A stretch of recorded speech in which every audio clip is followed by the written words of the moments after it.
We're coming here today to bring closure to a case that seems to have perpetuated itself for a long period of time.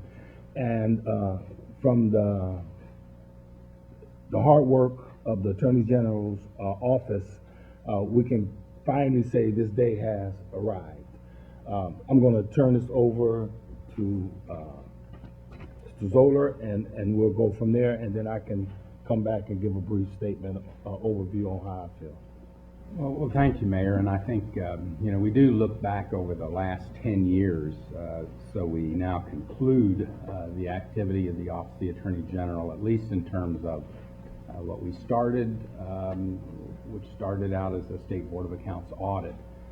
So over those last 10 years, the Office of the Attorney General, again, started with my predecessor, Steve Carter, and continued in my administration. But it's really the Office of the Attorney General. It's not just the office holders that showed both the persistence and I think the patience to do something which government often doesn't do, which is follow through on what's a difficult and, let's say, a long-lasting case. So, but the 10 years are now behind us, and I think today really marks this milestone in restoring the public trust of the people of East Chicago.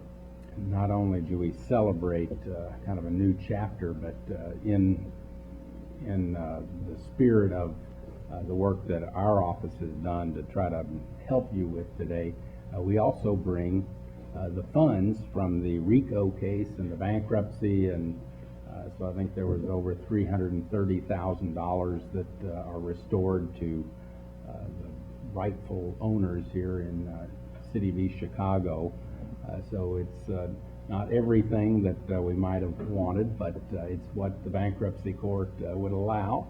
Mm-hmm. And we hope that that's at least a sign that it's more than just a verbal pat on the back and support, but also the hard work of a lot of lawyers to pursue and at least show some justice out of, let's say, the past 10-year history. Well, I could say, again, during the night into the wee hours of the morning, I was contemplating how do you get the greater good with that amount of money. And I said, where can we put these monies where the public would have the greater or the greatest access to that? And the city of East Chicago is committed to put this money into an effort where we truly need it, and that's in our parks. The public goes to the parks regularly. You can see on any given summer day our parks are full. We were in dire need of new park equipment and new amenities in the park, and every one of these dollars we will assign to that task where the greater good could be shared. So that's the commitment that we see we're doing with those dollars.